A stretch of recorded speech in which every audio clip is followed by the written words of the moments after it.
Welcome to the bold analysis, ladies and gentlemen. I want to ask you to watch this podcast to the end. We are going to take a different angle. Just this evening, on Thursday evening, I was reading a very interesting story. It is titled "The Fall of Josephat Karanja, the fifth Vice President of Republic of Kenya." And the writer is drawing very interesting parallels between Josephat Karanja and Rigathi Gachagua. And I don't understand Mugithi, but I know there is saying there is a Mugithi song where someone says, I think I need to get it. Someone says, slow down, teacher, you have come too much. That article, you can check it out. Lessons for Gachagua from Karanja's fall and why DP should slow down. And at the end of this podcast, you will find out why it is indeed right for Rigathi Gachagua to slow down.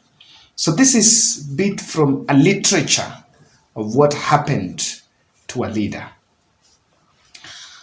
Josephat Njuguna Karanja was the fifth vice president, and his downfall is one that has really created a very interesting picture that I want us to look at. But let me first draw parallels, the similarities between the then Josephat Karanja, Moi's vice president, and Rigathi Gachagua. Josephat Karanja rose from being a member of parliament to vice president within 17 months. So he was elected as a member of parliament representing Mathare in October 1986. Then later on, 1988, after that election, the general election, Kibaki was dropped and Moi picked him as the deputy. Now that is the same with Rigathi, who rose from being picked as deputy president after one term serving as a member of parliament. And Moi then left polished Kibaki and amongst other leaders that were really qualified for the work, just the same way William Ruto left Kindiki, a polished law professor and a distinguished civil servant, Wycliffe Musalia Mudavadi, and picked a greenhorn that is in the name of Rigathi Gachagua. Karanja was then seen as a greenhorn, same as that Rigathi. But the critics are saying that Gachagua's bravado and political indecency is compared to that of Karanja, even though, and in fact, even in terms of the financial muscles, the money bag, they looked at people who are also one. So compared on that, despite the fact that Charles Jonjo complained that Karanja was more of a Western politician. Now, one interesting similarity here is, just like Josephat Karanja, who was elevated to power by a sitting president, by President Moi, Rigathi Gachagua was also brought to the limelight under the influence of two politicians. One is Uhuru Kenyatta, because he used the influence of Uhuru Kenyatta to get that Madeira member of parliament in 2017. And two is William Ruto, who then picked him as the running mate. It should not be lost to you that Rigathi was picked against a choice of the very politicians from the Mount Kenya. Now, after drawing that similarity, I want us to put this to a context and see the downfall of Karanja and what it portends for the current deputy president, Rigathi Gachagua. After the death of, and let's take it from 1978 because I want to link it to the Kibaki, with the Kibaki still serving in the same position. So the fourth vice president was Kibaki. Kibaki was picked because when Mzee Jomo Kenyatta died, Kibaki was a finance minister. So he retained that position, but then he was also picked by Moi as the vice president. So he served in that position until 1983, when then Moi decided to change, and instead of him being a finance CS, he was a finance cabinet minister. He remained vice president, but as a home minister in charge of home affairs. So realize before 2010, mostly the VP position was in charge of home affairs. And in that 1983, something happened. Charles Njonjo camp, there was a camp around Charles Njonjo that were not comfortable with Mwai Kibaki. And so they seemed to be undermining Mwai Kibaki until Moi came out and defended Mwai Kibaki once, calling Njonjo as a traitor. And Njonjo had to resign from government and actually left government at that point. But between 1983 to 1988, and this is where Gachagua needs to also realize, Moi successfully managed to control and padlock Mwai Kibaki, restrict Mwai Kibaki to Othaya. And despite the fact that Mwai Kibaki was a polished politician, he did not get the national clout. And then when it came now, the 1988 elections, the general elections, Mwai Kibaki was demoted from the vice president to a health minister. And the vice president then was picked, Josephat Karanja. And I remember, I was reading it, that actually Matiba complained that Mwai Kibaki needed to leave Kanu. But because he was a coward, I understand Mwai Kibaki was not, the late Mwai Kibaki was not very confrontational in his leadership. But that could also be mistaken as a man who was not very aggressive. But later on realized he later became a president after joining hands with Raila Odinga to get the national outlook, the national image that was lacking. So this is what happened. You need to understand something that is happening there, that Moi managed to control Mwai Kibaki and used Mwai Kibaki, padlocked him to Nyeri, and he became irrelevant. Then 1988, then picked another greenhorn. He picked another greenhorn and left the polished Moi. Now this is what is happening, that Gachagua has also been picked, and critically, if you check, you will realize that Ruto is restricting the clout of Rigathi Gachagua to the Mount Kenya, and to be specific, Nyeri. I think I've been following keen. Do you remember during after the burial of Mukami, all the other leaders came to Nairobi? They were watching the Kipchelo Kaino Classic, even the football events that was there. But when William Ruto was asked where was the deputy not in Kasarani, he said the deputy was very busy in back in Nyeri. And in many instances, I think Rigathi has gotten a bit of a grape, a political grape, only back then in Nyeri. So when Karanja was picked, he did something similar to what Rigathi is doing. He immediately became a vice president. He decided to establish a powerhouse in Mount Kenya.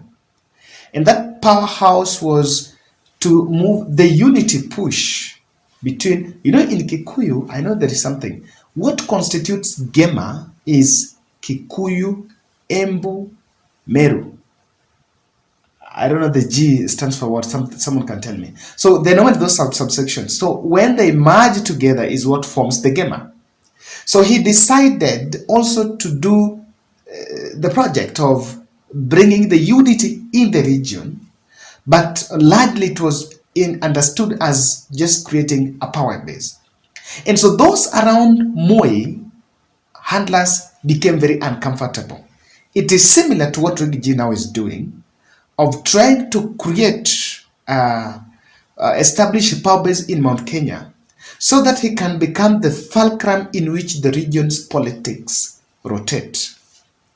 But remember, I said he's not that popular. But let me just explain for you the downfall at that moment, even using the fulcrum. Immediately you establish yourself as the fulcrum of the where the region's politics rotate. Then in the fulcrum there is a load and there is effort. So you realize that the load is those politicians that are around from the Mount Kenya. These politicians, not all of them are going to be comfortable with you, and within no time we'll start now facing a lot of rebellion from them. The effort is from William Ruto team. William Ruto handlers, that team will be putting an effort to make sure that president remains the de facto leader of the country in whichever region. So what we're simply saying here is this, that just like Karanja faced criticism and challenge in creating that unity, and that was one of the problems, his downfall was crafted from that. And Moi, in fact, I was reading, Moi used KANU stalwarts from Kiambu. His downfall was actually crafted in Kiambu, from Kiambu. And the same Mount Kenya politicians that had campaigned even for him and were KANU stalwarts from Kiambu and Nyeri are the same politicians that were used to bring him down. And that happened. After it all, in 1988 April, a vote of unconfidence was passed in the National Assembly. And that was going on. He had to resign. But that is not it. I just want to take you to the gist of what brought him down, or how he was brought down. Three accusations I want us to the three PowerPoints I want us to look at. Number one, Josephat Karanja had served as ambassador. I think a Kenyan ambassador in British, in UK. And was more of a Western politician who was more speaking a Queen's English perhaps and polished with the international network. And the scandal emerged that probably he was being funded. He was accused of being funded of some 3 million imported Ghani bags, that he received some cash from Western powers to destabilize Moi. And because he had married a wife from Uganda, his wife was from Uganda by then, not by then actually, his wife was from Uganda. He was likely accused that that money was, the transaction came from the Ugandan side, was received from Uganda using the wife's, I think probably under the wife's influence. So allegedly that money was from Bangladesh. It was accusations of money that came from Uganda to undermine Moi. And was accused of undermining the president. Now, this is what I'm saying. I want to bring this because I was not giving I need to put it. I don't want to lose the plot so that I put it in together. As we speak now, there is a KEMSA scandal. This KEMSA scandal has dragged powerful names in government. And the resultant effect of corruption as something that can bring down a leader, even in the caliber of the deputy president, is that one of the things that will happen is that people who are aligned to you, people that you've brought to government, while you yourself you can survive because of political posterity and of course constitutional immunity, it's not very easy for the president to initiate the process of removing his deputy. But those people you might have brought in government, because of corruption, will find themselves being uprooted from government. And I may be shocked, I may not be shocked that some of these people that maybe are getting themselves in corruption scandals, and if they're aligned to a deputy president or even another leader, they can be shown the door, but to remain. So you can remain a deputy president, but without the power, because your roots have been uprooted. Let's not even go far. Quite a number of current, let's look at two, let's just look at, not even two, let's look at two. Current Treasury CS was sacked by Uhuru Kenyatta. Yes. And there's also the current CBK governor, Kamuthuge, nominee, was also, I think, a PS in the Treasury. So you can see a situation where there were allegations that there were some people that were aligned towards William Ruto, and they were uprooted from government. They were actually shown the door when these corruption scandals emerged, but President Ruto emerged. But again, as fate would have its way, Ruto came back and became president. But then, that is what I was saying. That what brought, and these people, the state house team around William Ruto, in the fullness of time, you will realize at some point, the stock will start in some corridors that, because of endless, there is KEMSA has come up, contraband sugar come up. Imagine some other two corruption scandals comes up in the next few months. Those around President William Ruto will start complaining. If Gachagwa's name is named, they will start complaining that Rigathi is undermining the president. Now, that is one of the accusations that really finished Karanja. And that is why the writer is saying that you need to learn some lessons and slow down. Number two, there was paddocking of Mwai Kibaki in Mount Kenya. And this is what I referred to, and I think I said that story. Between 1983, when he was now VP and Home Affairs, Kibaki, after that 1982 coup, Moi was very insecure and did not want leaders to sprout. People would challenge him. And I think he had also seen Kibaki as a potential threat. So he successfully controlled Kibaki to Nyeri. Now that is what has also happened to Rigathi. I am saying for sure, if today, God forbid, their campaigns pitting Rigathi and Kalonzo and Musalia for someone to become president, Rigathi will have to do work 20 times or 100 times more than the other politicians, because his cloud has been restricted to Mount Kenya. And Ruto has successfully done that by giving him some home assignments, some classroom assignment, according to me, because I don't understand why the whole coffee thing has been put on him. So he was organizing conferences in Meru, and these things are just done there. Even he cannot even take the conference in Mombasa or somewhere. He was given the coffee tea subsector. It's within Mount Kenya. He was again given another one, illicit brew. It is again within Mount Kenya. I don't know. You can count them. So his cloud has been restricted to that place. While many would expect that as a deputy president, he was supposed to be given a role that gives a national cloud. In fact, illicit brew is not a Mount Kenya problem exclusively. Wow, Hapa Western too. Well, I'm telling you, the substance abuse in Western around Luanda. I come from Seswego, I come through Luanda. People use that route north very well. There are a lot of madmen there, if I'm not lying. There are a lot of madmen around Luanda, along Luanda. And even Nairobi here, illicit brew is a big problem in the slums. But it has been reduced because the president has really known very well that Rigathi is interested in Mount Kenya, and so he's giving Rigathi some classwork that restricts him to that place. Lastly, there is something that happened. Karanja faced the issues of meddling and sponsoring politics candidates in the region, and this was also used by some other claims coming that he was acting as Moi as president during Moi's absence. So he faced a lot of challenges, and the bottom line here is those who plotted the downfall of Karanja were people from the mountain and people who are supposed to have defended him.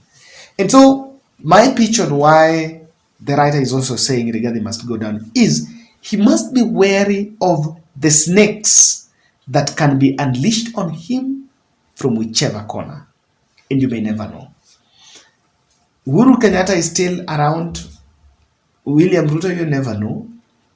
And things happened. Within the first May 1989, Josephat Karanja was not in government. He had resigned, and then he actually died in 1994.